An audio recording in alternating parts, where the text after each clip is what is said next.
Good morning, welcome. We initiate this webinar this moment.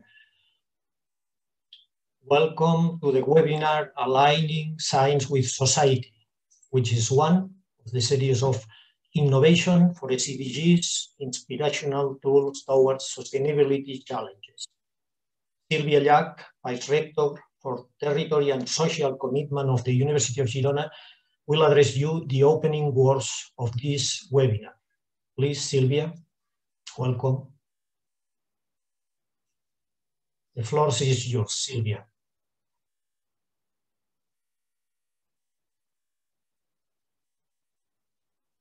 We cannot hear you, Sylvia. It's okay? No, okay. Thank you very much. Thank you, Pera. I'm sorry. Good morning to all of you. Welcome. It is a pleasure for me to open the second journey of the webinar series. I would like to thank the sectorial hubs and GUNI for organizing these seminars, and to all participants for sharing their expertise and reflection in this forum. And I also thank all the people attending this webinar from different countries.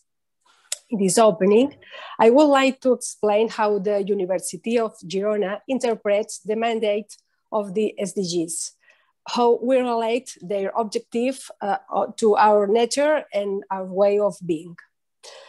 Undoubtedly, implementing the 2030 agenda in a university goes far beyond showing the logo in some of our actions. This logo, in any case, should only be the tip of an iceberg. The objective is much more ambitious. It is that the spirit of the agenda permeates all university life, its functions and missions, and also that it involves the entire community, students, faculty, and administrative and service staff. Leaving aside the agenda for a moment, let me tell you how we usually present our university. A territorial university located in a small city, in which relationships are easy because of the closeness, very engaged with the local and territorial community, and socially committed.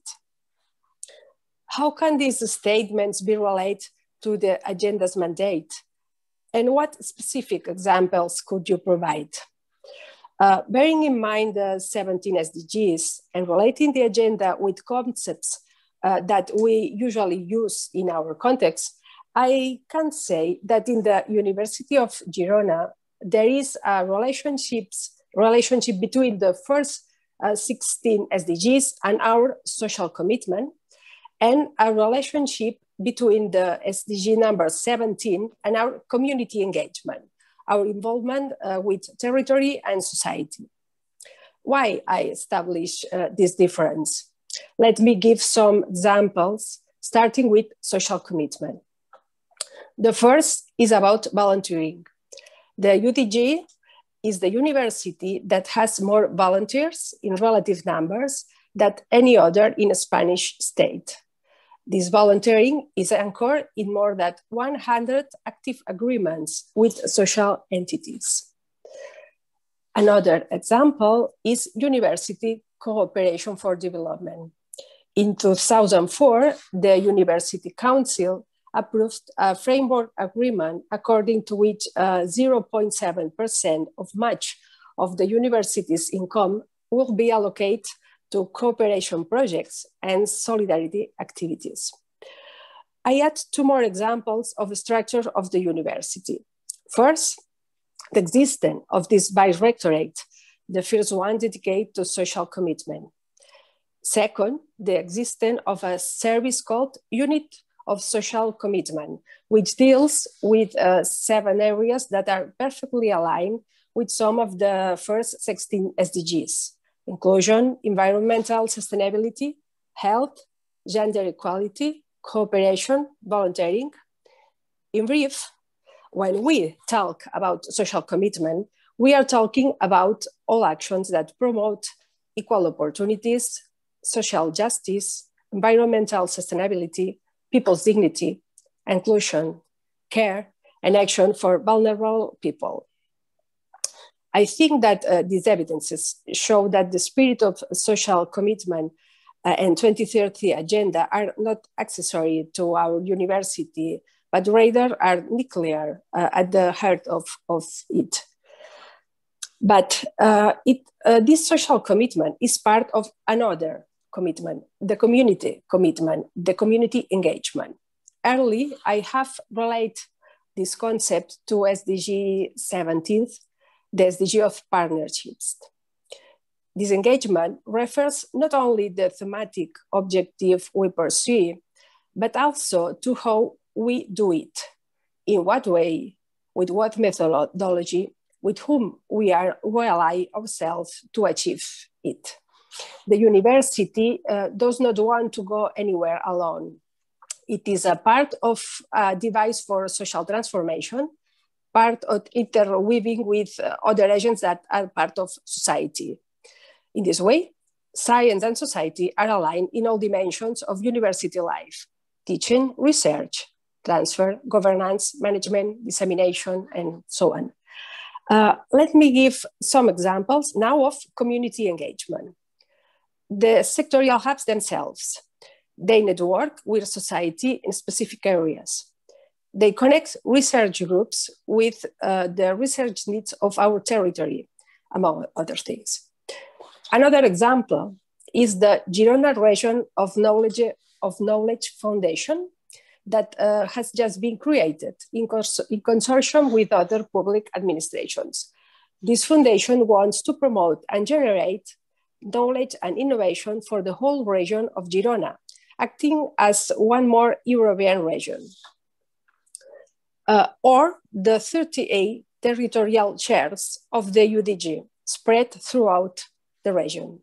They are structures formed by the agreement between the university and local partners and treat and disseminate a very specific topics. For example, the legacy of a writer, the corporate social responsibility, the industry of cork, and so on, up to 38. The chairs then are the UDG beyond its walls. These webinars are one example. They connect international and local experts to share their views, looking for new ways to network.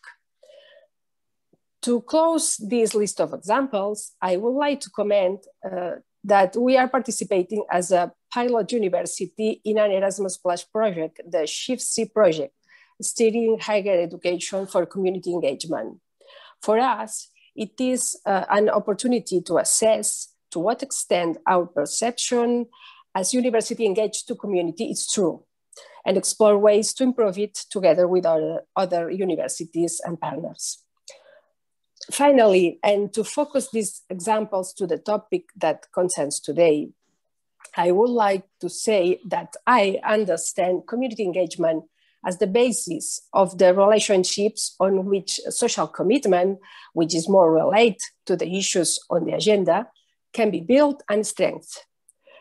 In other words, community engagement opens the trenches and social commitment plants the seeds. We will see this now with the presentations of co-creation and responsible research and innovation. Thank you very much for your attention. Thank you, Silvia. Thank you very much. Let me remind you that this is an event organized by the sectoral hubs of the University of Girona in collaboration with the Global University Network for Innovation, WUNI. Thank you, both entities, for organizing such a motivating conference. A few words about why. The University of Girona, my university, organizes the event because the institution is committed with the Sustainable Development Goals. The Vice Rector stated that because our institution desires to guide research and investigators in the direction of solving the challenges that SDGs represent. Of course, our institution also wants to have the opportunity to interact with people and agents that have thought and have ruminated about what our society and our world require to do in that field. Therefore, during 2 weeks, from last Monday, 2 days ago, to the end of March, 25 of March, different speakers will cover several topics, all related to the SDGs. The first part of this series started, as I said before, 2 days ago with a webinar related to sustainability. Another sessions covering additional specific topics will come in the next days. Each session and presentation will provide ideas to promote knowledge transfer and to overcome obstacles regarding the execution of the SDGs. We thank you for attending this webinar, and we encourage you to participate in as many sessions as possible. Your participation, your perspective will be, I'm sure, rich for the discussion. Some practical issues, practical information for this session. I remind you that the session is being recorded. Later you will find the result in the website of the event. I hope this will be useful for those who cannot attend the seminar today. Also, you will be able to ask questions to the speakers. To do so, please write your questions in the Q&A section. And when you do that, please write your name. And last but not least, if you wish to share and comment this event on social media, which thing we encourage you to do, please use the hashtag UDG for SDGs, UNI SDGs. I think the hashtags will be indicated in the chat section. So closing the parentheses and going to the seminar, let's introduce today's topic and speaker. And then under the title of Aligning Science with Society, we will have two presentations, one of Lale Eric Dobrivoje and the other one on Norbert Steinhaus. I've been suggested to start with Lale for going to the most general aspects to more specific, so I introduce him. Lale Eric Dobrivoje is leading the Department of International Cooperation at Serbia's Center for the Promotion of Science. That center was founded in 2010 with a goal to establish functional relationships between science and society at both national and international level. He's managing two European-funded projects. One is the European Artificial Intelligence Lab that looks for a critical and creative assessment of the artificial intelligence systems. The other project is RING, which is an Horizon 2020 project directed to the relevance of research and innovation in society. He's also coordinating regional activities in 6 countries within the European, the Horizon 2020 TeRRIFICA project. Additionally, he has been working on several projects and initiatives dealing with research policies, STEM education, and art and science practices, with a focus on climate and artificial intelligence topics. He serves as a member of the Future Studies Program Committee at the Belgrade Open School, and also is a member of the Program Committee at the EXSCI, the largest European network of science centers and museums. And in the period 2013-2019, he was the elected president of the Docomomo Serbia, the national chapter of the International Committee for Documentation and Conservation of Modern Movement in Architecture. Lale, many thanks for being here virtually in Girona today. It's time for your presentation. You have around 30 minutes, and then we will take advantage of some questions. Thank you very much again. Yes. Dear Pere, many thanks for this kind introduction. I will now switch my screen, so hopefully you would be able to see my screen. Just a second. Can you see my presentation now? Yeah. Yeah. Okay. So thank you for this introduction, and first of all, thank you for this possibility and the invitation to join truly relevant and important event nowadays on sustainable development goals.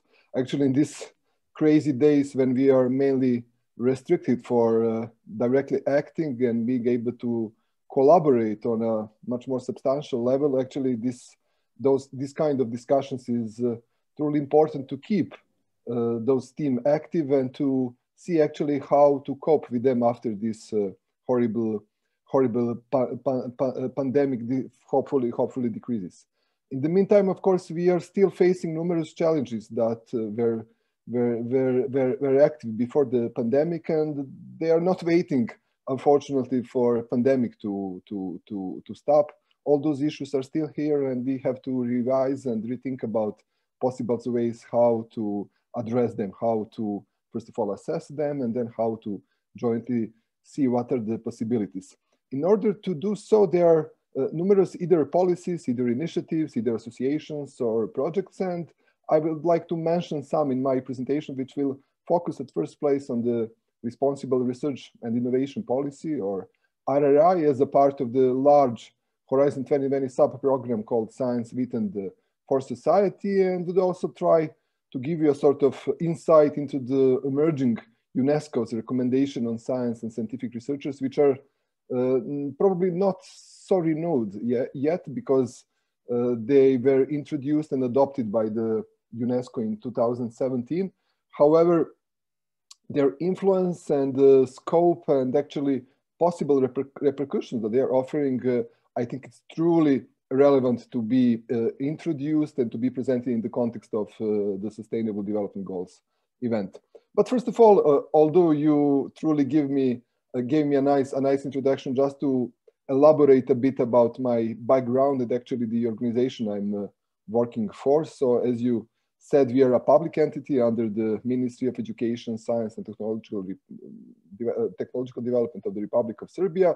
We were founded around a decade ago, actually with directly this idea, how to somehow analyze possible relations between science and society, scientific community, researchers, and society at large at national level. Regionally, it is also important in our case, but also European and global, in order to better align those specific segments. We are speaking all the time a lot about the importance of scientific research, of the importance of the creation of new knowledge and new findings, new data, and how to see what are the possible ways to transfer them, to influence people to better understand the current circumstances, the situation. For instance, this pandemic is truly a relevant example, because it is really clear that on a global scale, actually there is a lack of knowledge regarding the important segments of the pandemics, the segments of the vaccination, and we have to, of course,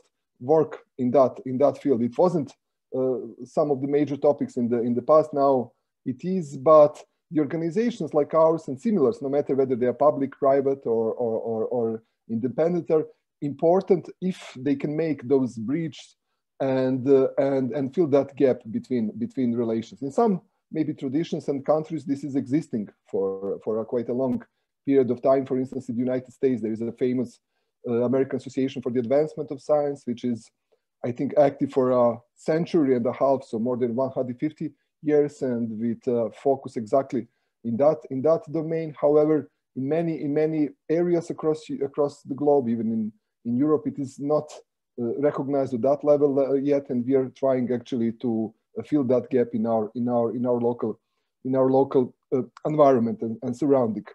It is also important to mention that we are more or less following science communication practices as an academic discipline, and we're also trying actually to influence our community to increase the level of scientific literacy, and also somehow to establish the specific segment of the culture, scientific culture, which can bring in so many topics and elements and knowledge that are so important in 21st century. Actually, they are shaping our everyday life, our surrounding, and it is really important to allow people to understand those processes, to feel invited to join them, and actually to participate in the creation of those programs, projects, policies, practical activities, and I think that Norbert will speak much more on that in his segment. When it comes to our practical activities, we have really different scope. We are conceived to become a large-scale science center, which we are not. However, we are undertaking large-scale public events and activities. You can see on this slide one of our most popular event, which was dedicated to the robotics as an important scientific discipline, especially in Belgrade, due to existence of the Belgrade School of Robotics back in 70s and 80s. And we brought from Honda this famous humanoid robot called Asimo, and we actually showed them as a part of public program at one large venue here in Belgrade. And actually it was really extremely popular event. It gained fantastic attention and public recognition. It was even a media figure. He participated lively at the news program of our national broadcasting company, and kids were, of course, truly inspired. However, that was in 2012 or 2013. I'm not so sure at the moment. So it was like 8 and 9 years ago, and now we can see that the interest for robotics is slightly decreasing, because we have to really keep this discussion live and open all the time. However, it's not always possible to cover all disciplines and all active segments. Our most popular program is called May Month of Mathematics, each year annual event, which is dedicated to mathematics and its links and influence on many other scientific disciplines, humanities, arts, social sciences, etc. Lately, in the last couple of years, actually, we made a decision to focus more on climate aspects of our surrounding, and also on the artificial intelligence as a sort of super technology or super scientific multidiscipline, which is bringing together so many aspects. And the discussion is, again, very, very complex, often quite polarized between those who are for it fully or those who think that it will mark the end of our civilization. However, the scientific truth and the facts are somewhere, of course, in between, but still, it's a process, and it's a part of scientific environment that really needs to be critically assessed and to be open for the participation of wider community. We are also part, as you said, of several major European associations in the field, Excite, EUSEA, and also Important Scientists, which is the largest network for the science education currently running in Europe.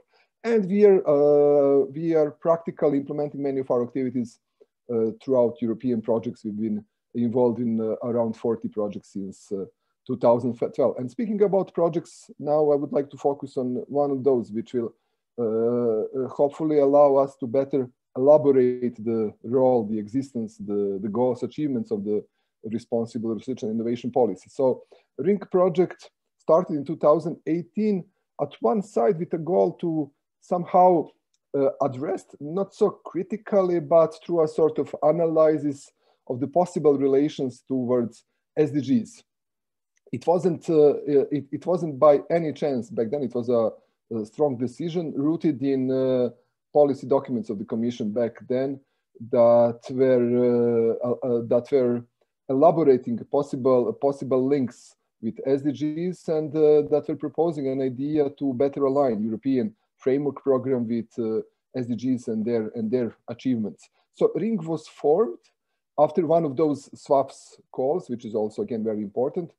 SWAPS is standing for the science with and for society. And the idea of that call is actually to fully open RRI outside Europe to try to detect similar policies, similar practices, so both theoretical and political framework and the practical implications on a global scale, in order to create a sort of mutual nomenclature which will keep those values, those results, and who will be able to create a sort of mutual understanding between the practitioners across the globe, no matter in what kind of surrounding they are active and how they are dealing with those issues regarding science and society. As you can see, the consortium is truly huge, large, robust.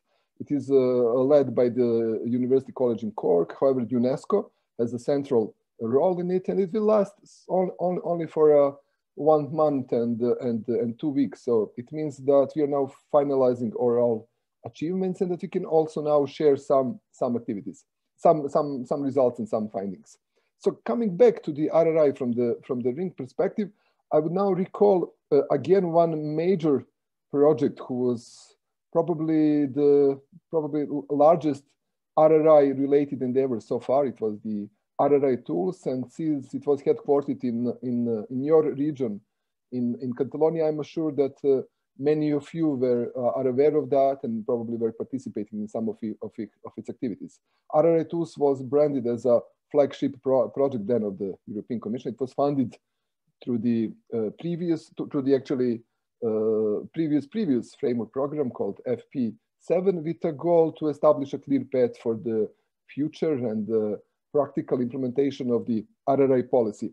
In its core, it was responding towards then proposed societal challenges. Actually, those challenges were declared a bit earlier in 2010, and actually those were somehow unifying some of global challenges, some of global aspects that were easily detected and visible back then. However, some segments were truly relevant for having in mind future developments and occasions that appeared actually much after its formal adoption and development. RRI is several things at once, if I may say that way. First of all, it's a political decision. It's a policy which is somehow trying to direct publicly funded research towards societal issues and challenges. And it has 6 fundamental elements, 6 pillars that was relying on. 5 of them are quite conceptual issues, while the 6th one, it's about governance, of course. And this is, as always, the most complex issue, because once you have the policy, you have somehow to implement it and to influence governments at many levels. And I'm sure that you are aware also how complex that can be in many cases, actually in most of them. However, leaving aside the governance element, all others 5 are truly relevant, important, because they are opening in a way different aspects of research work and the position of researchers in our time. The first one is about public engagement. It's about the need that researchers really have to, if I may label it that way, join their communities. They have really to lead communities in making decisions in their respective areas where they can offer truly valuable expertise and knowledge. It's also about the gender. It's really important to fully open all scientific disciplines and allow each chances, each possibilities for all of us, no matter of our sex or any kind of our orientation. Of course, it is important issue of the open science. However, open science is more or less quite achieved well, and through the future program, which is just starting these days, actually open science is becoming a more or less fully mandatory approach. It's also about the ethics, the ethical aspects of research, the ethical and legal rights of the subjects of research, but also ethical rights of researchers themselves, because it is important that all research is, of course, any research, of course, is conducted in an ethically acceptable way. And finally, although maybe put a bit aside, it's about science education. It's about how to better link current scientific developments, contemporary findings, and the real things happening out there with the activities in formal education, and of course, through informal learning practices. We can all probably witness that any kind of reform of formal education is extremely slow. So we truly have to devise novel methods how to address that and how to influence formal education system for accepting different possibilities, different methods, different curricula.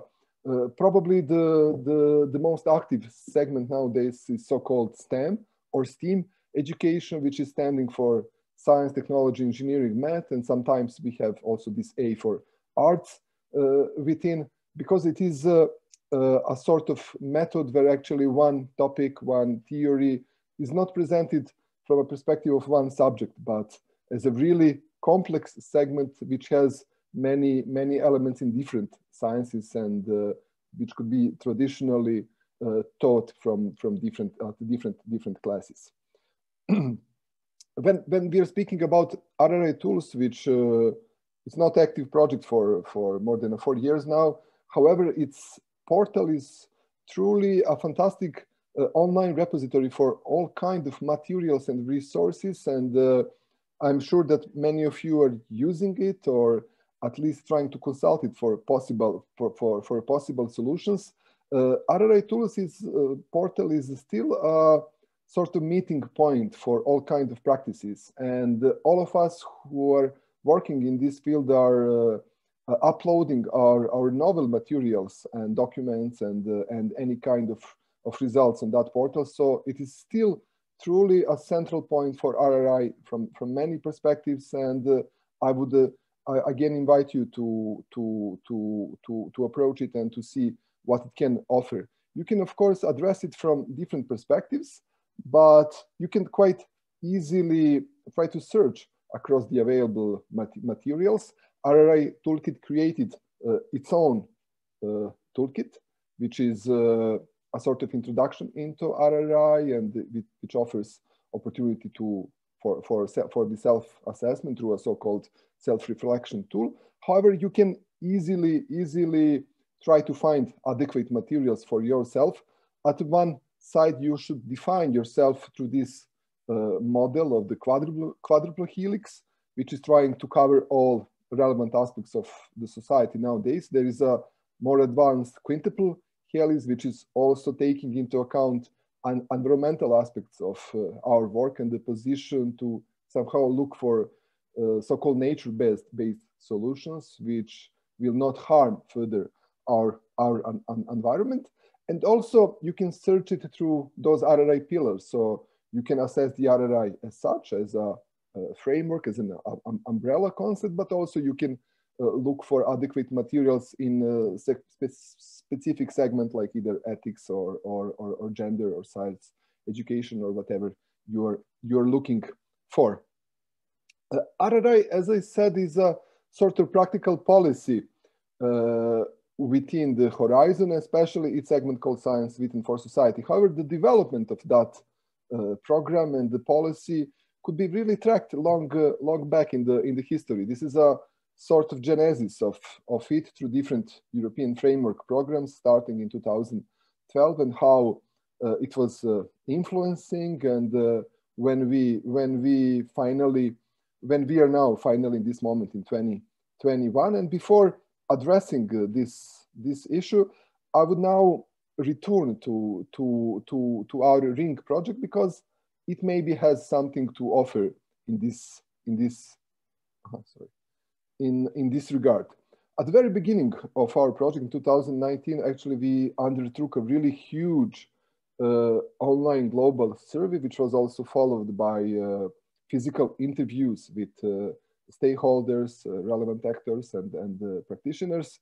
As you can see, based on the numbers and of the geographical distribution, it was more than 2,070 participants, and out of those 2,200 fully responded to more than 60 different questions, and it was really well distributed. Of course, the central focus was still on Europe. However, North America was also active.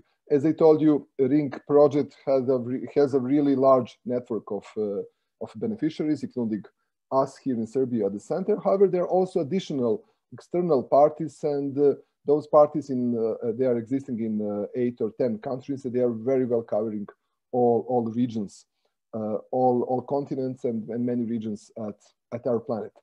And coming back to this survey, I will now show you a series of responses. Some of those materials are published, but some of those will be published and will be available quite soon. So actually, you will be able to analyze it with having in mind the full scale and any aspect that is important for you.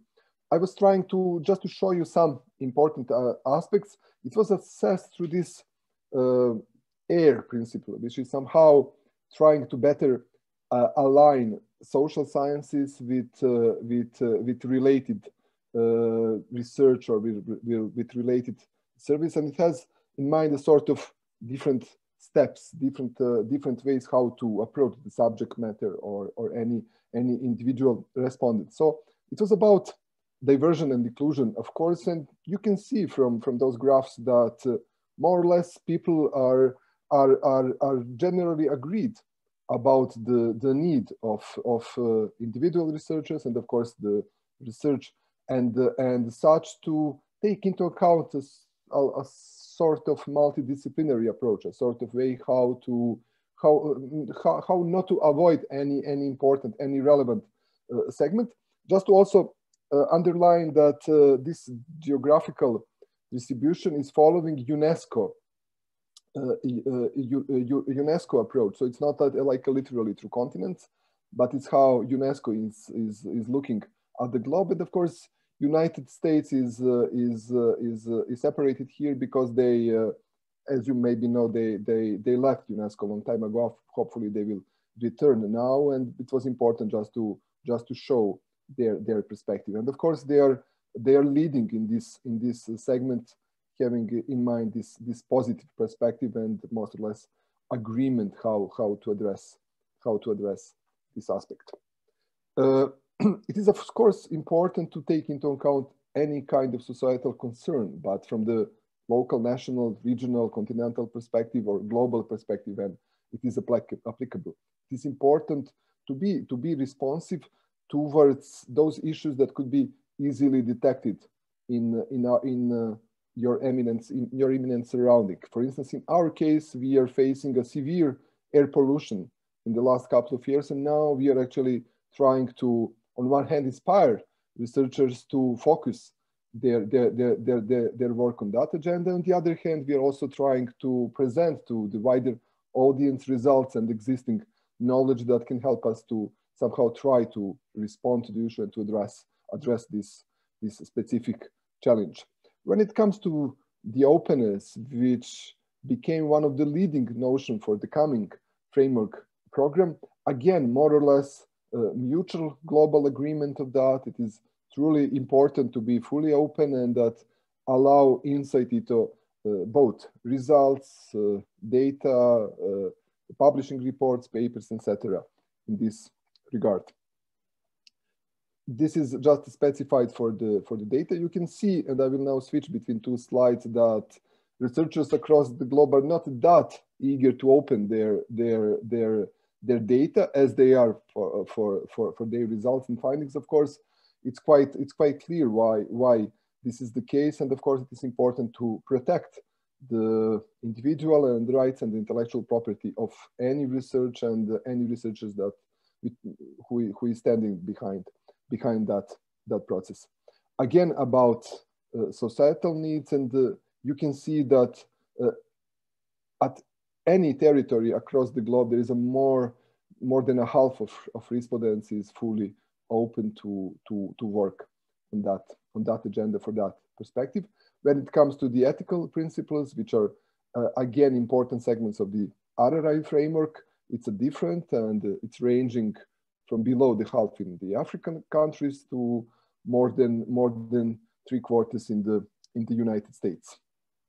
Finally, and this is also again very important for our event today, it's about United Nations Sustainable Development Goals. As I told you, UNESCO is a central partner in this project. So for UNESCO, it was important to see relations between practical implications of the SDGs with the sentiment of individual researchers across the globe.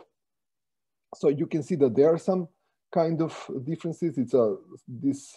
This answer is structured in a different way, but unfortunately there are still not enough knowledge about the position of SDGs and the perspectives it offers. Of course, it is linked with the financial mechanisms and financial schemes, which were not that clear back then in 2019. I think hopefully that situation is quite improving before that. And coming again to this UNESCO's role, now I would like to say something about their recommendation on science and scientific researchers. It's a really complex policy document that was introduced and adopted in 2017 by almost all member countries of the UNESCO, 195, and they're divided in 10 thematic areas, and those areas are somehow elaborating different aspects of the position of the UNESCO on one side and how they would like to promote the science as a fully open disciplines, and how they also want to praise the work of researchers and to support when they are facing any kind of obstacles, but also to keep their positive attitude and alive, and not to allow any sort of ethical or any other kind of breaches while they are engaged in that. I don't want now to specify any on those 10, but they are truly complex. They are sometimes intertwined, and they are related among themselves, but they are truly covering a widest possible scope of scientific environment. And it is also important to divide the perspective of science, where all of us are invited, and we should also be able to join it and to participate in the work, from the specific work of scientific researchers, which really have quite a different, very strict and very exact position. Sorry, just a second. Just 2 days ago, actually, we finalized our work here in Serbia as a part of the Ring Network, and in collaboration with the Ministry of Education and Science, and through the recently created working group comprising around 15 members, and 10 of them are really relevant representatives of our scientific and research community. We were able to create a first report on UNESCO recommendation, and that report actually serves as a formal national report of our country towards UNESCO recommendation. That's an obligatory mechanism, and actually any country in the world, and we're speaking about 195 countries, now are finalizing their respective work, and now they are submitting their own reports. So actually UNESCO at first place will have a lot of work to analyze and assess them. However, they will be also able to get probably such a diversity of materials, approaches, knowledge, any kind of elements of science across the globe. And I'm very much looking forward to get this final material, final report, which will unify all national chapters documents. When we are speaking about our case, although it's still like a working document, formally submitted to the ministry, but not yet to the UNESCO, just want to emphasize several major aspects. We more or less detected that we are having a well-developed scientific environment with a lot of entities which are covering different segments of research work, of any other kind of scientific engagement. Hopefully in the last 2 or 3 years, we faced significant improvements regarding legal and financial aspects, at least in a legal sense and as a framework. But the major weak of our system is actually that the level of public investment is really incredibly low, below 1% of the GDP. And we have all to work to increase that, to somehow influence our policy and decision makers to be more open towards science and to be more willing to support that.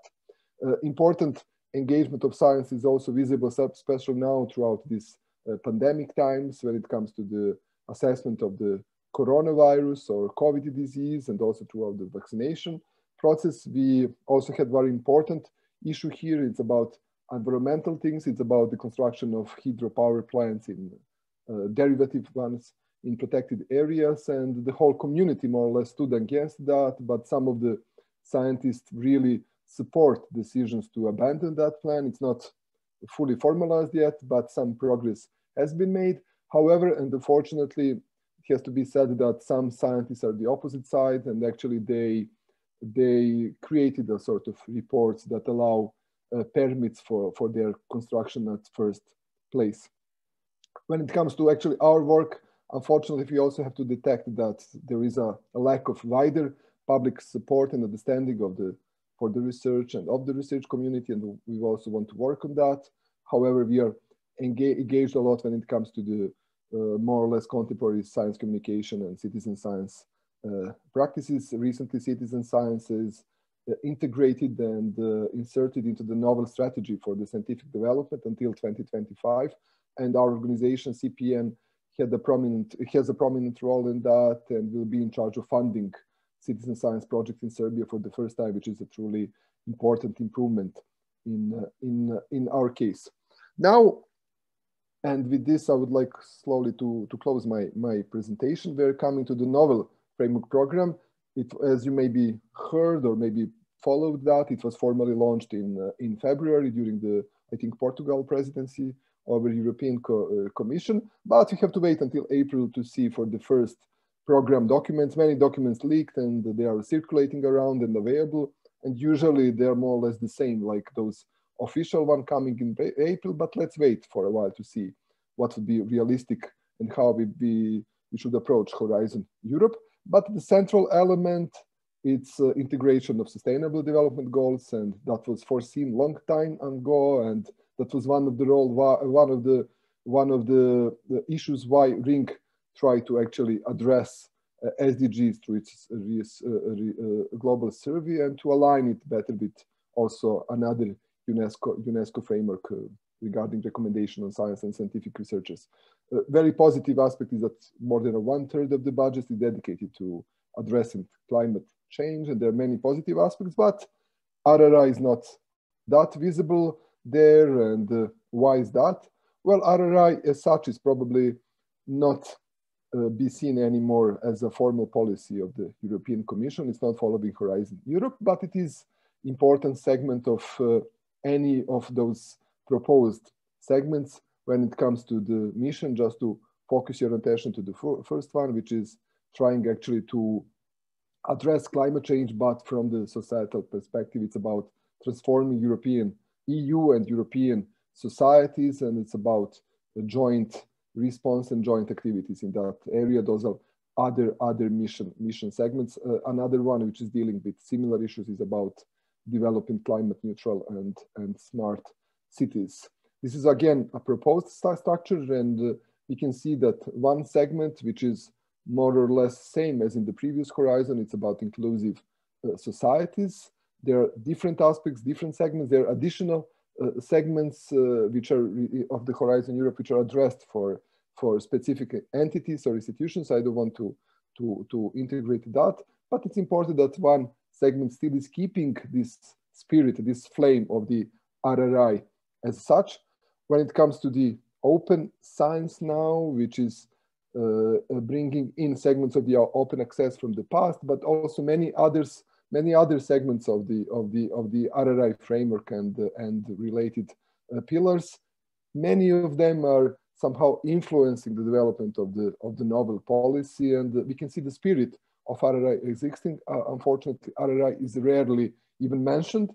One document which was mentioning RRI was somehow discussing two aspects. One is important for us. It's about widening participation, meaning not only of the EU member states, but also on the states who are in the accession process, which is the case of Serbia. And it's also about reforming and integrating some aspects of the previous experiences and previous results into the novel policy. And we can see that RRI is here together with citizen science as this focal perspective, which needs to be reformed, but still which will be seriously taken into account. And when RRI was probably on the height of its power, it was this Lisbon Hubs meeting long time ago. I think that my successor here, my dear colleague Norbert, was participating at that event. RRI was truly a major research policy, not only in Europe. It was truly important for the practitioners and activists all around the globe. And we look at that back then as probably a policy that will last really for a long.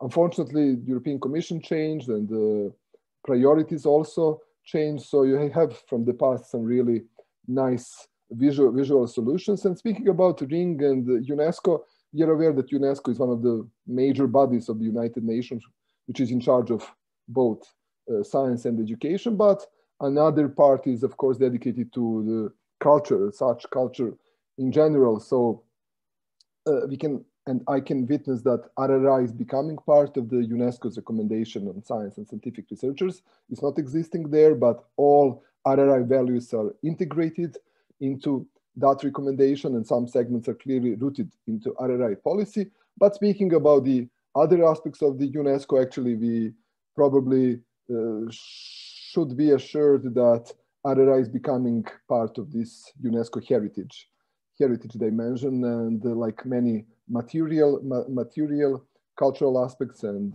non-material, RRI is now becoming a heritage of its own and part of our tradition and memory and such. I'd want, of course, to mark a closure of RRI totally, because projects that were lately funded through SWAFs and similar calls were still supporting RRI at least until 2023, 2024, even maybe 2025. So RRI will last for a while, but as such, it is integrated into Horizon Europe with its key findings, values, and goals, but not as a formal policy of the European Commission. Thank you for your attention. Maybe we can now take some questions. You can write me later on if you need, and here you can find some links. Those presentations, I think, will be fully available, and the session is recorded, so feel free to contact me if you are willing to make any sort of exchanges. Thank you. Thank you very much, Lale. Has been an inspiring presentation. Thank you. And we have time for some questions. I have a couple of questions. So one of them, both are from anonymous attendees, so I don't know if they are who they are, but you know, one of them asks about how you integrate SDGs in your daily work with citizen science. Well, actually, I think that Norbert will partly elaborate that, because we're collaborating on this project called TeRRIFICA, and you can see behind at his screen. Actually, SDGs are integrated into recent Horizon 2020 calls in the last couple of years, meaning that we need to address and specify them. There are, of course, 17 of them, and they're tackling different aspects. My favorite one is lucky number 13, is about climate, of course, and actually we are contributed to its realization, and we are also open to discuss possible integration of the achievements of the SDGs into actions that we are running at the CPN. So they are at one side rooted in our European projects, and it's an obligatory mechanism already, and it will be continued through the Horizon Europe. And on the other side, at the national level, we are collaborating with organizations with similar visions, similar goals, in order to assess and address some of those. Of course, not all of them, it's impossible, and some of them are incompatible with our continental position in the middle of Southeastern Europe, but most of them are truly very relevant, and we are trying. Actually, I saw sometimes that some entities are really accepting SDG framework as their own policy document, or so a segment of their statute, and I'm fully for that. SDGs are not that recognized in Serbia yet, but we are working for that, and we are fully advocating those principles. Okay.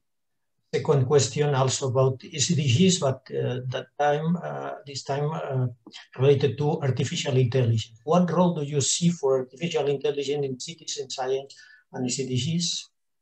Can it be an enabler for citizen science? Yeah, well, it was impossible to mention all of our activities, but since 2016, we are running a program called Art + Science. It's about multidisciplinarity, it's about openness, it's about integration of different segments of society, it's about bringing artists on one side and scientists on the other to work together, to discuss current issues and to work on different agendas. In the last 2 years maybe, and especially for this year, we are preparing an annual event, which is running for a month. It's fully dedicated to the critical assessment of the AI, and some aspects of that is involving methodologies that are partly linked to either citizen science or co-creation. As such, is based on a series of workshops of previously not known people who are getting together and creating a sort of creative teams or working together in groups in order to address specific segments. And we proposed for the first time a program for another city in Belgrade, Novi Sad, which will host European Capital of Culture next year here in Serbia. And we are planning to address climate issues to the use of advanced technology with our local partners in Novi Sad. So it's truly an active area for us. So far, we developed several, well, I can't say truly artworks because they are created by different kind of experts and knowledge behind, but they are all contributed to the same goal, which is to open some aspect, some issue. One of those is about air pollution, which I also mentioned. Another one is about surveillance systems across Belgrade, and they create an online app which is bringing people like a locative game, but in an app for mobile. Of course, it was tailor-made for this situation, not for any closed space. And it's about bringing people across the city in order to understand what's the reality of AI in our city and how it is influencing our lives. Okay. Mark Palmeros asks about she says that you mentioned responsible research and innovation spirit in Eurozone Europe, in open science and citizen science. But do you think you find the same spirit in the innovation pillar, in the, I think, European Innovation Council? In the pillar? Yes, exactly. Well, when it comes to innovation, there are really fantastic results and achievements across the Europe. Actually, also in your region, I remember several fantastic projects which were linking innovation community, entrepreneurs, startup companies with RRI practices and approach and trying to respond societal issues. However, in the Horizon Europe, we can see that really a large part of the budget is dedicated to this novel entity. I think it's called European Innovation Council. I think it is. So actually, European Commission is bringing it on another level. I have to admit that I didn't analyze what they're offering so far, but it's a truly novel entity with novel mechanisms, and they will offer grants in this regard, cascading grants and direct grants. They have open calls, but they will be actually able to propose on their own some important aspects. And I can just hope that their practical results will follow some RRI existing achievements when it comes to this innovation ecosystem. Okay, thank you. Elena Soule says that we have had that spirit here for 4 years. Do you already notice some positive feedback from the general public? She says, do end users feel more involved now? Yeah. What do you think? Yeah, of course, it's really important. Well, RRI can be seen from an administrative perspective. It's really complex, and when we start working on that agenda, it was really quite bothering, quite difficult to understand, to approach, and anyone has really to invest a lot of time and energy to understand and accept that. And when you're coming from the research or scientific community, it's really more or less an obligation. But when you are coming from the other perspective, it's not, and it can be really difficult. But we really engage a lot of energy to first persuade scientific community to join this community, this European endeavor. And on the other side, of course, the next segment was how to involve citizens. And so we can see from some aspects, and I think Norbert will address most of those, that it's really amazing. It's really inspirational, but you just somehow have to reach to them, have enough time, well-developed structure, and of course, important topics. It's not the same if you're speaking about climate issues that are affecting our everyday lives, like hotspots here in Belgrade and water resources, water management, and speaking about the melting of polar caps. It is extremely important to speak about polar caps, but it's not visible here in our case. So it has to be highly localized, and it has to be to address really specific burning issue. And in this case, through different approaches towards climate challenges, we are able to actually practically implement RRI and got a really fantastic feedback from the wider community. Okay, and the last question is, Wong asked 2 questions. Let me just ask you, or use the first one. We will leave the second one for the last part of the seminar. He says that practices of citizen public engagement and universities have been, if they will be or not different before and after coronavirus. So yeah, what do you think about that? Well, it's a truly Not challenging question. I'm not sure how to address that, but I started my presentation mentioning that it's really important to discuss and to keep this discussion alive during this time, because it's really difficult to take any practical actions to go around. In Serbia, it was possible, but not still in that level. I know that most of Europe was completely closed for even for a year now. So surely we need to somehow adapt also ourselves. But as I said, COVID is there, it's influencing our lives enormously, but it's not influencing those challenges, and those challenges are there, and we have to devise novel methods how to assess them, how to see. Many things are going as usual. Large systems, large technologies, economies, many aspects, but on one side we can see that this global shutdown a bit support our cause, because we lived without global transportations and the pollution was limited, at least in that domain. But many other aspects are even more active throughout that period. So it's truly important to see how and when we will be able to continue our usual practices. And of course, they will be certainly influenced by the COVID crisis, and any sort of this experience will be integrated into our future approaches. Okay, thank you very much. We will finish here the questions and answers section, and at the end of the meeting, I hope we will have time for some questions together with you and Norbert, together answering those questions. So thank you again, and let me introduce now Mr. Norbert Steinhaus. Norbert holds a diploma in agriculture, and he's a board member of WilaBonn Science Shop, or WilaBonn, since 1990. For more than 20 years, he has participated in international projects related to citizen participation in science and technology in one part, and also responsible research and innovation. He coordinates the project TeRRIFICA. We talked about them before. A project that deals with climate change adaptation, and it's, I remember that, it's an Horizon 2020 project. Norbert is also involved in the bioeconomy project All Things BioPro, and since 2007 he coordinates Living Knowledge, the international science shop network. You might know that Europe, in the new Horizon Europe, is taking a new approach with missions. Lale mentioned that before in a couple of slides.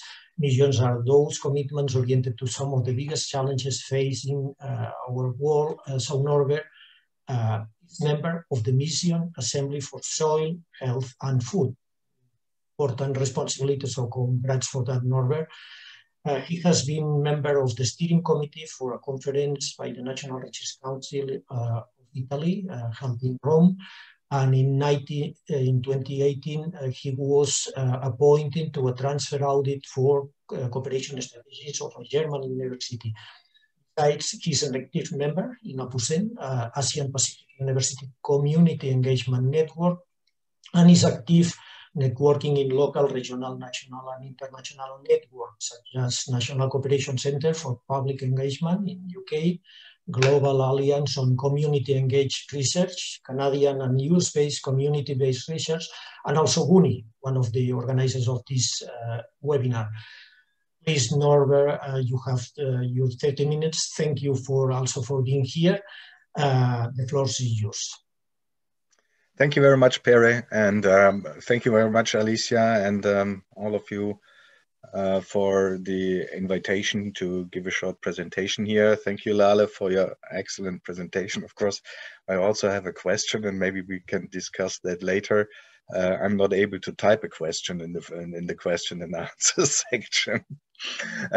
Anyway, just one aspect you mentioned on RRI and how to continue with it. Even if it's not mentioned as expression, as term in Horizon Europe, you perfectly said and explained that these elements still can be found in the description of the different visions in Horizon Europe. But there's another thing, it's the Green Deal call. And the proposals in the Green Deal call are now under evaluation.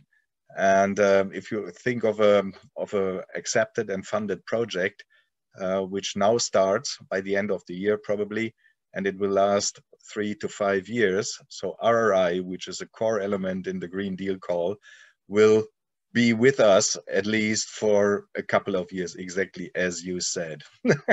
So we do not lose that. I will share my screen now. If I find my presentation, there it is. And yes, and I hope you can see it. I got a very complicated title for my presentation. In what brought me to the point that I will now somehow chase you through quite a couple of different aspects of what you can find here in the presentation title. I will give you some kind of, let me say, historical information about science and society. I will talk a bit about, at least short, about my organization, the Science Shops, and then, of course, we'll have a more in-depth view on co-creation, and of course, present our latest project, TeRRIFICA, Territorial Responsible Research and Innovation Fostering Innovative Climate Action. Let's stay with TeRRIFICA, it's much easier. So I'm working for an organization which is called Science Shop. I haven't prepared much on our own organization. We're an NGO with 35-person staff based in Bonn. Yeah, so therefore we're quite active since 1984, and I have the pleasure and the honor to work with my colleagues in the Science Shop since 1989, and therefore can have a good view. And please stop me when I go too much into detail when I talk about Science Shops. Okay, let's start a bit when thinking about science and society. Of course, one of the most one of the pictures which is somehow burned on our hard disk when we think about these relations. It's the picture of the ivory tower with scientists floating high above of the rest of the society, and there's almost no connection to society. And therefore, taking this as a basis for all the developments which have happened throughout the last decades, I think this was one of the most pushing pictures for developing activities. And I give you a picture of trust in science and trust in society. There was a German poll, and when you see that, maybe excuse there are German words behind because I took it from Science in Dialogue, a German organization on science communication. The darkest color means trust, completely trust in science, and the orange one, yeah, so mainly trust in science. And you can see that throughout the last years, 17, 18, and 19, there was low trust. And when Corona started, trust increased, but with the development of activities and decisions and the discussion around Corona, trust decreased again. So this is I think a very important aspect when we talk about the relation between civil society, between people, between citizens and science. In this case, policy is another thing. Trust is a major aspect to be considered. And what happened just when the scientists decided to get out in the streets, they were chased and people throwing tomatoes at them.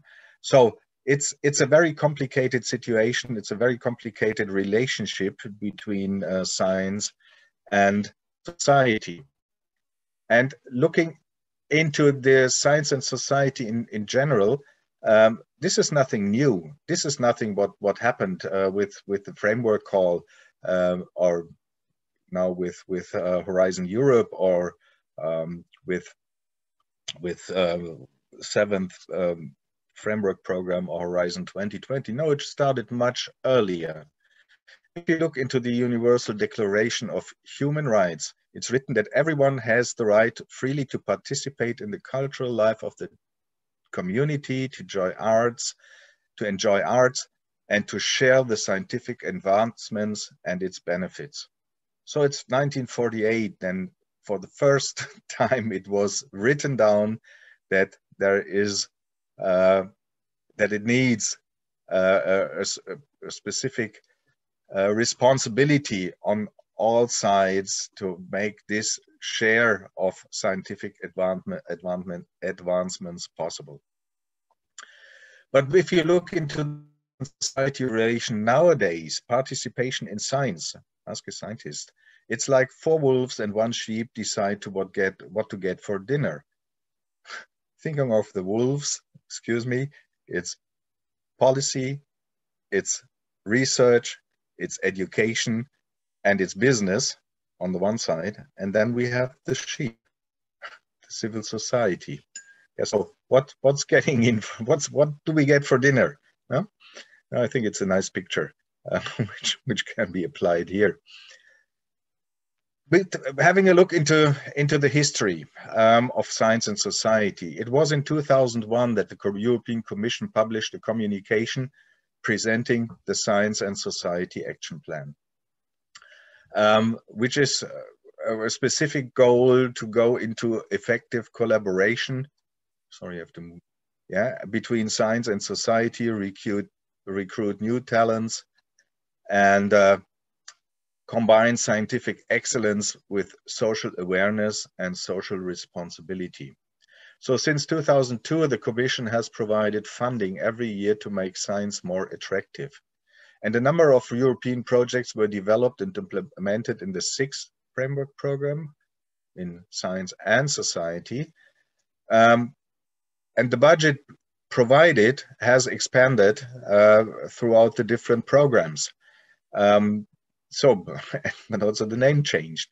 What was science and society in the 6th framework program became science for society in the 7th framework program, and now science with and for society in Horizon 2020. And as Lale already explained, responsible research and innovation was a project which set the basis for the activities in Horizon 2020, although it was one of the last projects in the 7th framework program. So there's a long history on the European side to make science and to bring science and society closer together, to share the results of scientific research, but also get people, get research closer to the needs of society, problem-oriented.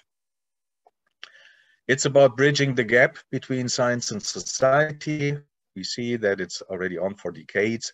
And maybe I go a bit too far when I say it's almost consensus that the broader society needs to be involved in decisions about the shape and direction of research and innovation.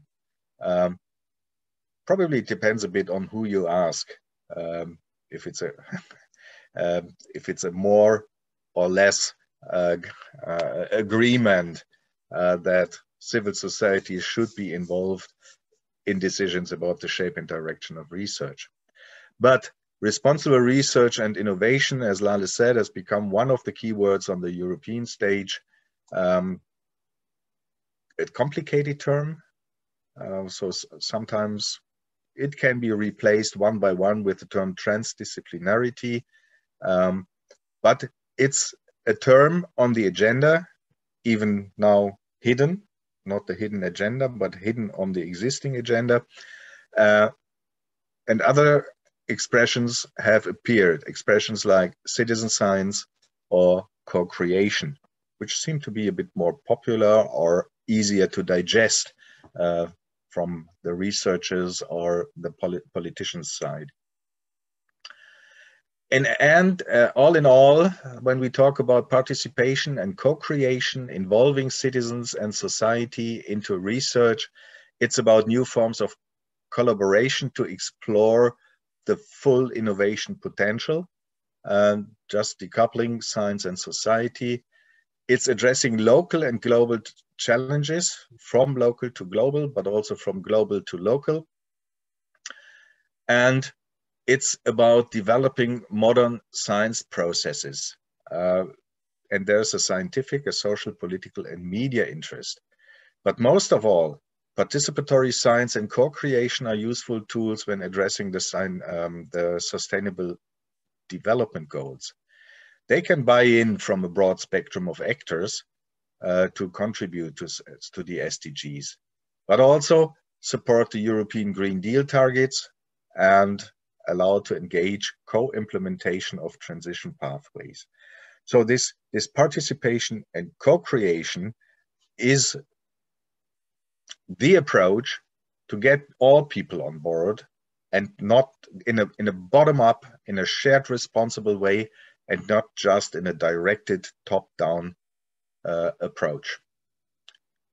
So it's about creating value from knowledge. And there are, of course, a variety of strategies to do so. Some are user-pulled, some are co-productive. Maybe you heard some of them: action research, community-based participatory research. And citizen science is very popular at the moment in our regions: science shops and co-creation. Of course, I have to mention science shops here because I'm working for a science shop for such a long time already. And I give you some information, some short information about the idea of a science shop. Of course, we can start with a definition, which says a science shop is a unit that provides independent participatory research support in response to concerns expressed by civil society. The idea emerged in the late 60s, early 70s in the Netherlands to establish science society contact points at universities, just to have a place where people can go to and express their problems and ask for scientific support, because research at university is publicly funded and the concerns are public, are of broader interest. So why not combining research and education with solving local problems? Makes the university more visible, contributes to education, and delivers scientific research results. This is the basic idea of science shops as contact points in universities. Of course, not every university was happy when students and researchers addressed the administration and said, hey, this is a good idea. It came from the Netherlands. Let's do it here as well. So, for example, we in Bonn, we were somehow identified as these left-winged, long-haired students. Of course, there was no way to get into the structure of the university. For this was one of the reasons why we established as a non-for-profit organization outside of the university. And we're not the only one. There are a couple of science shops doing it in a similar way, where they can get into the university, where they get support from the university. It's good. They have access to the resource student, but it's also possible to work from outside. Just to let you know, there are about 100 science shops worldwide right now. The methodology, just give you this short two pictures. There are two possible ways. There's a request from society, which leads to a research question, and with the results of the research questions, we get to implementation. But more on the practical way, more on the local way, closer to the needs of societal groups, coming with a request and developing in a co-creative way a solution and implement the solution, and have the possibility to develop a research based on these activities. So probably when working from closer with societal groups in a co-creative way, research probably is not the main focus, but solving problems on the spot might be a bit more, but the methodology more or less remains similar. As I said, living knowledge, and thank you, Perry, for introducing that. There's a network of science shops. Of course, we have some resources we provide from all the partners in this network. As I said, there are about 100 science shops worldwide being active, also linked to many other networks working in a similar way. It's an open network. Everybody who thinks this is a good idea can join. There's no fee. Just subscribe to our newsletter. As I said, what it's about knowledge. And knowledge, yeah, it's when you get into the research environment, or the scientific environment, it's a bit tricky to see that there is more than just scientific or expert knowledge. Of course, this is our core element we're talking about, the peer-reviewed knowledge produced through scientific research. But there's also political knowledge, which is on those in positions of power who are able to influence decision-making processes. We have the individual local knowledge, the lived experience of individuals in a place, which is definitely important to address these local problems and to get it embedded into the development of solutions. And we get back to that point later on when I talk about TeRRIFICA.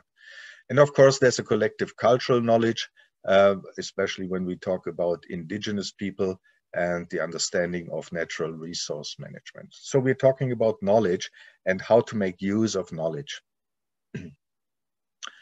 And there are different approaches to make use of the knowledge. What we know, or what we are used to, is the fruit cup. So we have grapes, we have peaches, we have apple, banana, and whatever, and we put it all together in a cup, but it remains in the cup, which is, of course, a multidisciplinary approach compared to those we have here on the table, where every discipline lies by its own.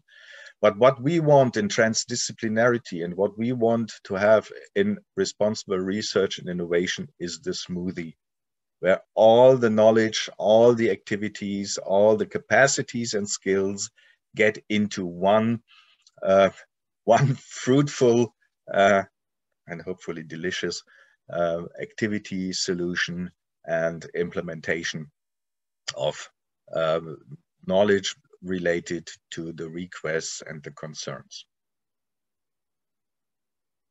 And to do that, it's important to get into the aspect of co-creation. So the term, we mentioned it quite a lot. So what is co-creation? I was close to asking you on a Mentimeter, what is co-creation? What is your understanding of co-creation? In fact, there is no generally accepted definition of co-creation in the literature. Definitions are very broad. It's any act of collective creativity, but there are some core elements you can find in each. It's the involvement of citizens in problem solving as experts, because they have their own experiences. When you look into the business part, it's customers become an active part of the innovation process, but of course you can transfer that to solving environmental issues as well. It's an open process of participation, exchange, and collaboration. And it's the creation of long-term outcomes by changing relationships. Yeah, so rules between stakeholders and customers will change. So involvement of citizens in problem solving as experts on their own experience. And as you see, this is, even if this term came up to the agenda we are discussing now on the European or on the national level, it's in responsible research and innovation. It's in there. Yeah. So it's the involvement of citizens in problem solving as experts on their own experiences. It's the process of creating new solutions, public policies, and services with people and not for them. Of course, it's for them, but the main aspect is with people. it's a continuous learning process. There's no one size fits all. It's not that a solution you have found in a first problem solving activity can be applied in the same way to the next one. It has to be adapted.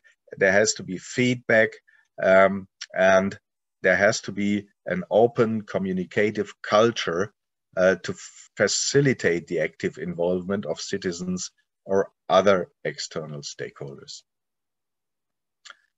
3 key factors for the success of co-creation can be identified. When you think of how you co-create, there must be relevance of the issue for all those involved. There must be mutual understanding. So language is definitely an issue. Mutual understanding, and of course there has to be a motivation on all sides to collaborate and to work together on this on solving a specific issue, on solving a problem. And here we come to the project TeRRIFICA, Territorial Responsible Research and Innovation Fostering Innovative Climate Action. And the basic assumption when we started thinking about TeRRIFICA was there's no lack of information about climate change. Lale already said that. We get a lot of information about melting icebergs, about the polar caps, but maybe yeah. So there's no lack of information. Of course, there are different opinions, conflicts started, and there are different interpretations. But information is available on all levels for stakeholders who may be interested in this information. Maybe it's not easy to access, but at least there is a lot of information. What definitely lacking is practice. And that's where TeRRIFICA started. In pilot regions across Europe, TeRRIFICA is working on climate change adaptation and climate change mitigation.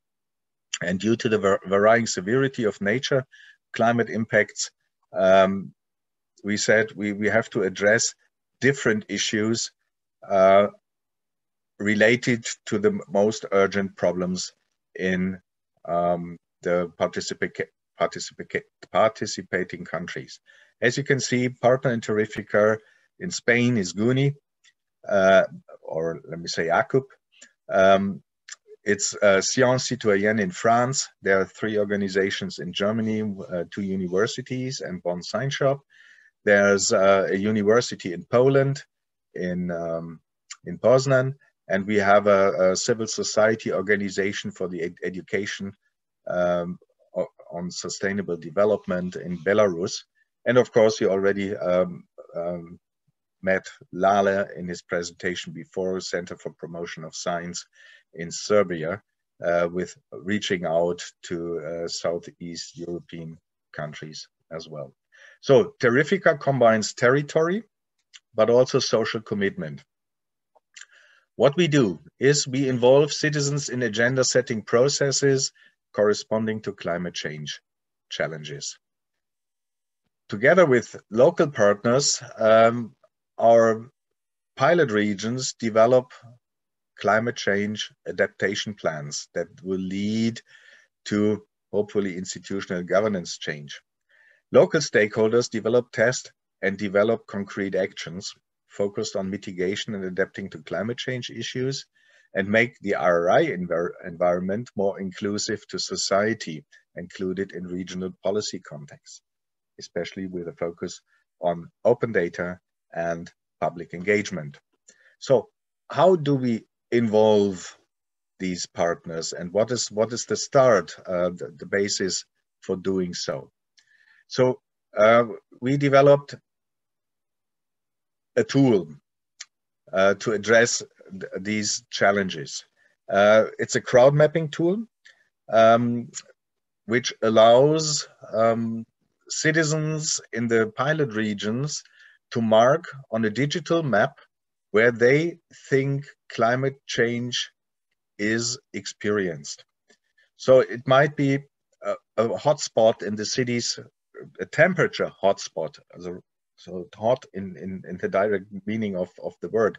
A temperature hotspot in the city of Barcelona or Belgrade.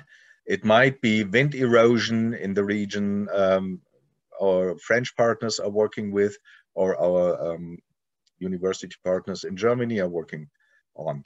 It might be a water issue, not about flooding, which in the first thought was an aspect mentioned by our colleagues in Belgrade. Yeah, so wherever you hard rain, so wherever you people experience these climate effects, they can put it on a map, give a comment, and say where it is, why they think it is important, and so we have this agglomeration of climate hotspots in our pilot regions. Of course, they are also able to put positive aspects in, so it's not just collecting the negative aspects. But the main idea now is, now that we have this agglomeration of points, of markers on the map, that we work together with the people who put this mark on the map and say, okay, let's look at this specific square, let's have a look at this specific street, at this specific area in landscape. What can we do? So here we are getting back to the point that we involve citizens in agenda setting processes corresponding to climate change challenges they directly experience. And we have this crowd mapping tool in different regions. We have, of course, in the pilot regions mentioned, there are 2 additional ones. Excuse me when I say that. It's one in Catalan, sorry, to add to the Spanish version. And of course, we have an English version with different maps and regional boundaries. We are making use of the wisdom of the crowd. Yeah, so we involve these partners. We see the crowd mapping tool as a treasure map. You can see on this picture the agglomeration of red and green points, definitely aspects, local governments who are committed to work together with the local stakeholders and agreed to do so, developing solutions. And what we already can say, the biggest challenge is to make people aware that their opinions are very valuable for the research and could influence society and dealing with these issues in general. I think this awareness raising aspect in all our activities still is extremely important. And this is, of course, gets me into the hurdles, the barriers we face, and of course any co-creation activity faces. Limited resources, lack of capacities, lack of skills, and I'm not talking about just talking about lack of skills within civil society to work in a research project. It's also lack of skills on the researcher side to work with communities. There's a lot of learning necessary, a lot of education necessary on all stakeholder groups. There might be a bureaucratic effort, the fear of missing binding rules. There are no criteria or structures for participation or transdisciplinary collaboration within the participating organizations. What we still experience or get as comments, CSOs are often perceived as problematic partners in terms of legitimacy or credibility on the one side. And when we look into funding programs and when participation and engagement is requested, engagement with CSOs often is tokenistic. So it's an alibi. And of course, throughout the research process, there might raise conflicts and partners might lose interest in further cooperation, especially once the first issue was addressed and the first problem was solved. And when we think about projects and we think about funding of co-creation activities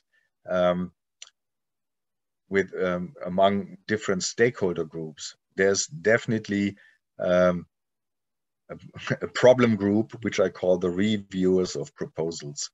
There might be a good understanding of cooperation processes within the teams who apply, but the reviewers don't understand it. There's more funding available now on different levels, but the reviewers are still a problem.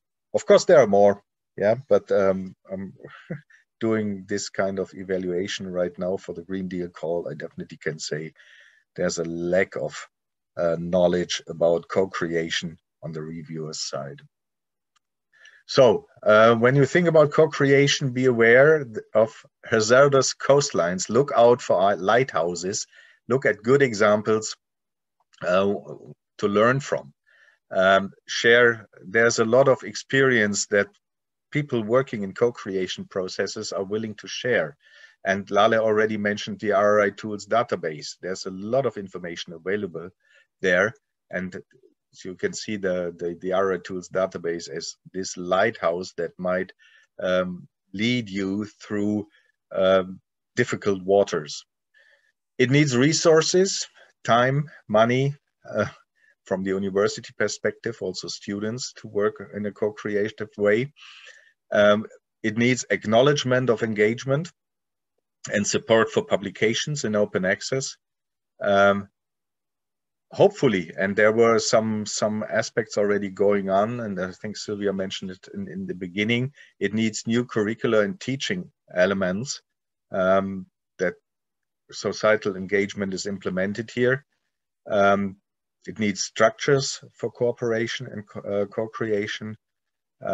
Universities or projects should open their boards for civil society organizations and working in living labs. Another key word here is maybe something which is attractive for your communities, for your stakeholders, for your funders. So it's not about the if of co-creation, it's more or less about the how it can be done. Just getting to an end of my presentation, just from my experience and also looking into the future, it takes time and efforts to effectively change the course of this big container ship called research, science and research, especially when under the aspect of collaboration, of engagement, and multi-stakeholder engagement. And already many efforts have been put in to move forward in society-university interaction. And we see more and more good examples, and definitely this webinar series is one of the good examples here. But we still have to keep on our mind that the mind is like a parachute. We have to be open for new ideas, open for new forms of collaboration, and we definitely have to listen to our stakeholders. And therefore, we all work for the best science for the world, not just the best science in the world. And for all those who have, let me say, some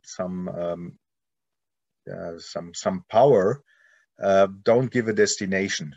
Now, whether you're a funder, if you're a university, if you're a researcher trying to connect, don't give a destination, but give a sense of direction where to go to. So in my understanding, co-creation is a chance to break with old habits, although it's not the easiest way. And at this point, I can't go on to my last slide. Here it is. I want to thank you very much for your attention, and I hope we still have some time for discussion here. Thank you very much. Thank you. Thank you very much for your presentation. Another impressive and inspiring presentation again. And thank you for making me, and I think everybody, making aware of the differences between multidisciplinarity and transdisciplinarity so easily in one slide. I understood very well. where responsible research and innovation takes place, and that main difference between concepts. Thank you. Claudia has a question. She asks about the similarities and differences between science shops and living labs.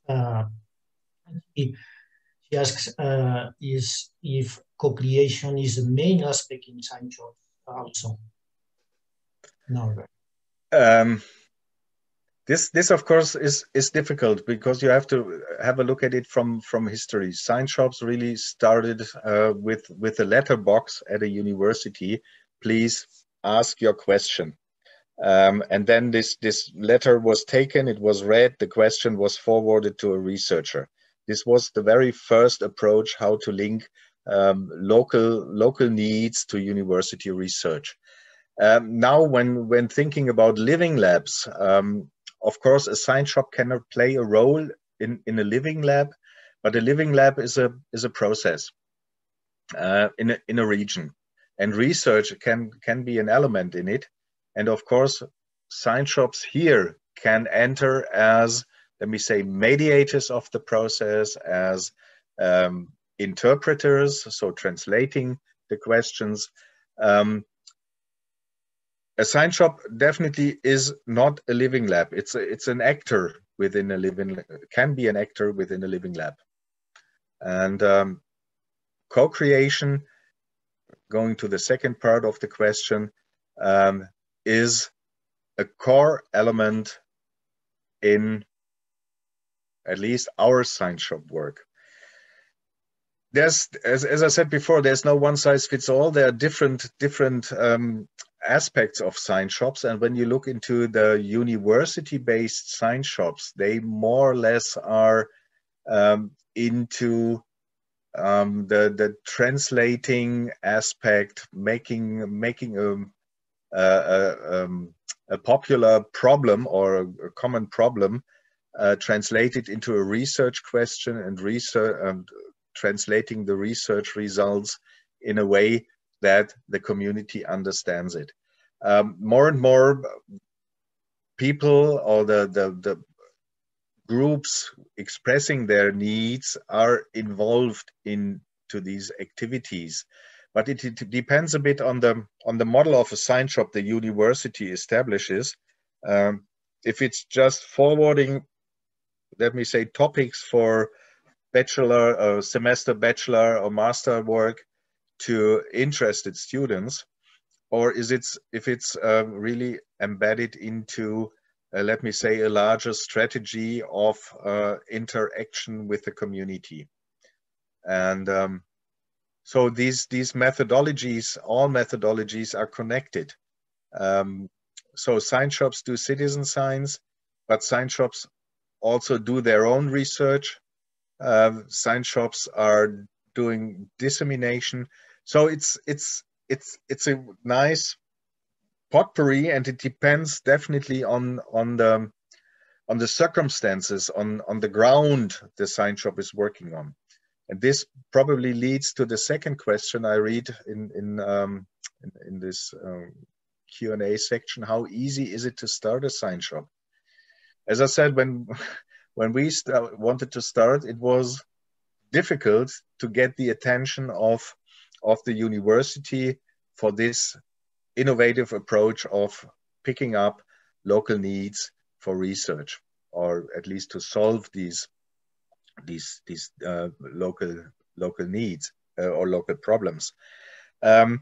In other cases, there was funding to establish science shops. So, for example, there was a funding program by the Stifterverband für die Deutsche Wissenschaft, Donors Association for German Science. They funded projects on, let me say, societal responsibility. And there's a cooperation of two universities, a Catholic and a Protestant university in Germany, and they established a social science shop. So in their case, they had the funding secured for at least a period of 5 years, I think. and they now have to get into the recognition of the university. So this definitely is not an easy process. You need a mentor, you need support.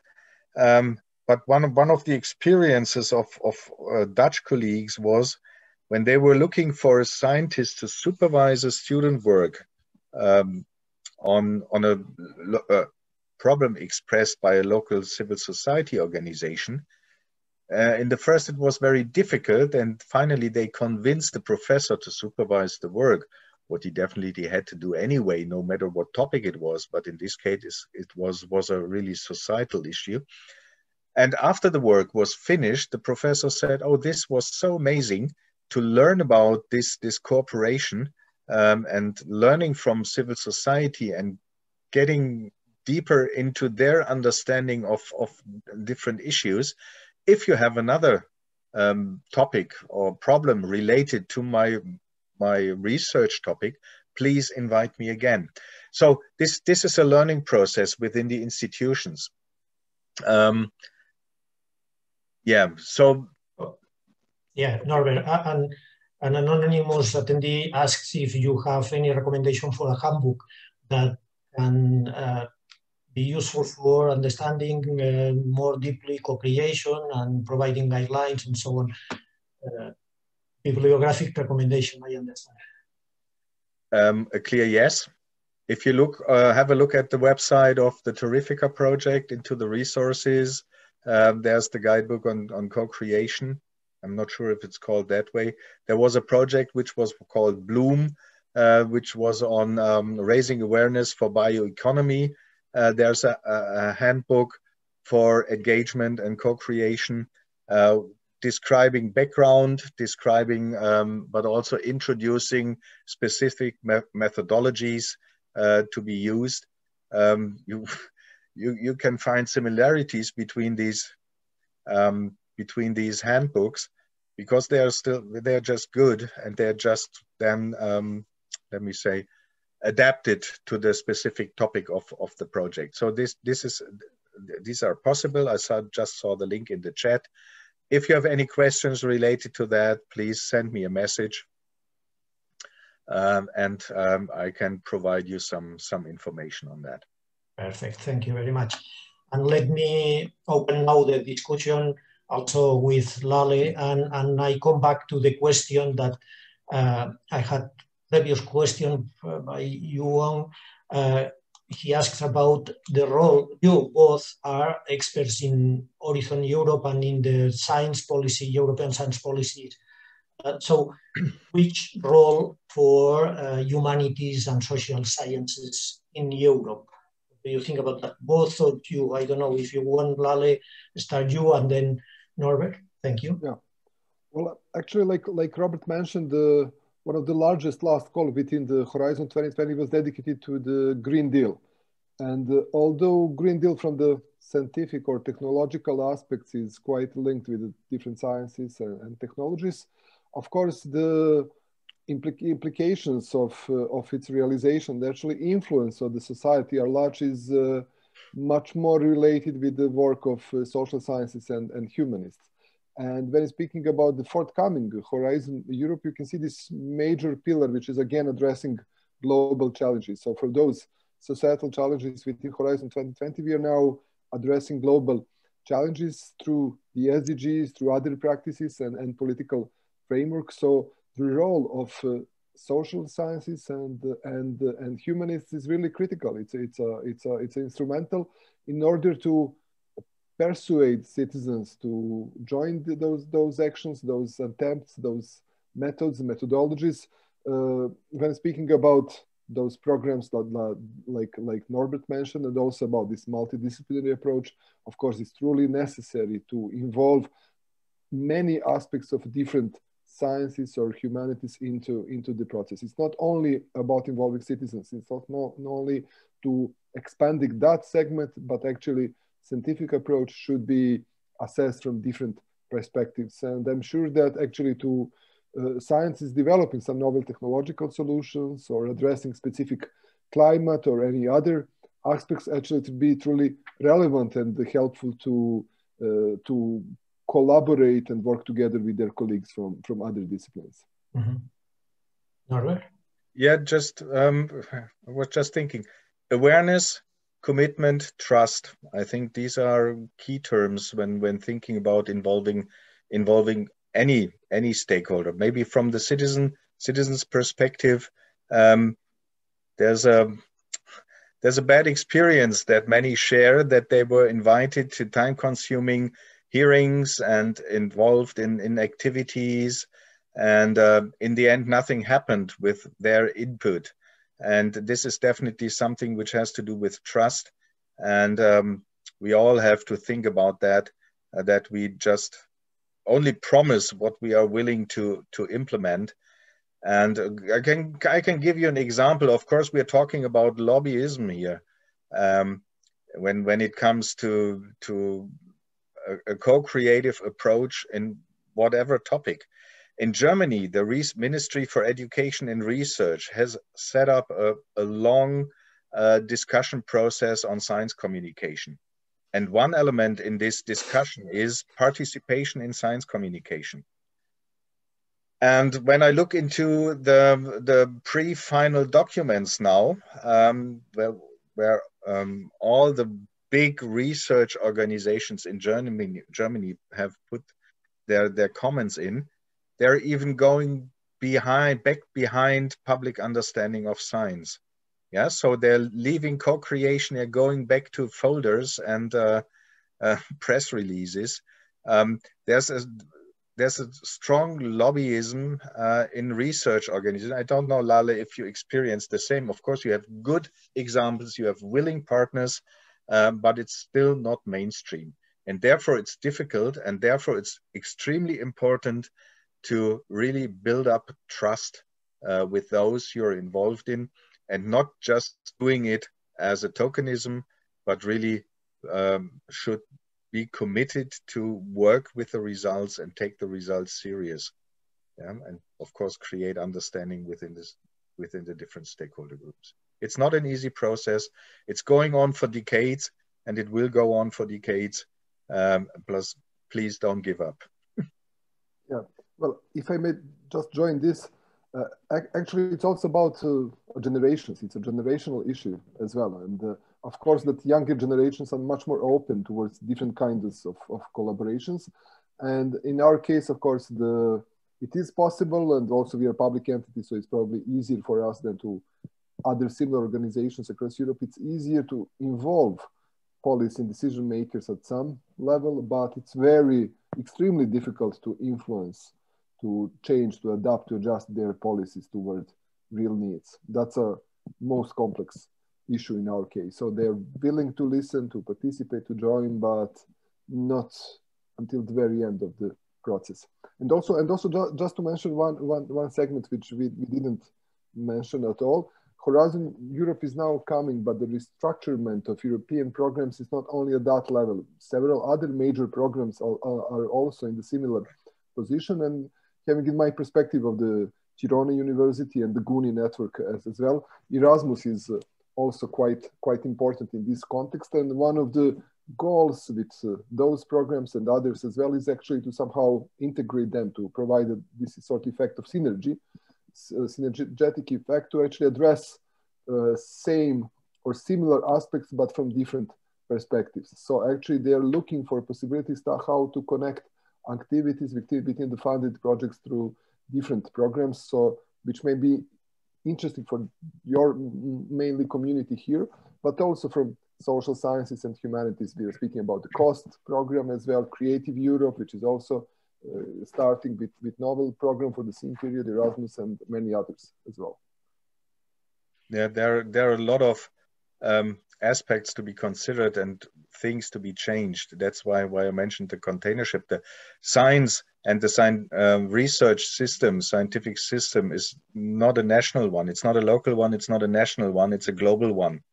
Yeah. So, and even if a university is willing to change something, which is good, and they have their possibilities, but when it comes to publications, when it comes to research careers, etc., there has to be done a lot in recognizing these co-creation activities citizen science research, making it as valuable as this traditional research. And there's a lot to do on this regarding public. Some things have changed. It's on its way, but it's really it takes a long time to change the course. So we are looking for the speedboats. Yeah. So what we do in our projects is the speedboat thing. We can move easily and experiment with new ideas or explore a new course for the ship. Yeah. So this is definitely, therefore let's be thankful that we have the possibility of getting funds for these innovative projects. Thank you both. The clock says that we are on time and we have to close the webinar. Thank you so much for attending the event. We have had people from Porto in Portugal, Mexico, Sweden, Istanbul, Torino in Italy, Spain, of course, and so on, and of course also from Girona. It has been an instructive, productive session, and next one is scheduled for this coming Friday at the same time, 11 in the morning, and will cover the topic of communication and advocacy for the Agenda 2030. See the link provided in the chat section. I think our organizers will provide that link. Your attendance will be most welcome. I'll see you in the next session. Thank you, Norbert, and thank you, Lale. See you very soon. Take care. Keep yourself up. Bye. Bye. Thank you also from my side. It was a pleasure. And please don't hesitate to contact us if you have any question. Thank you very much. Bye-bye. Bye. Bye-bye.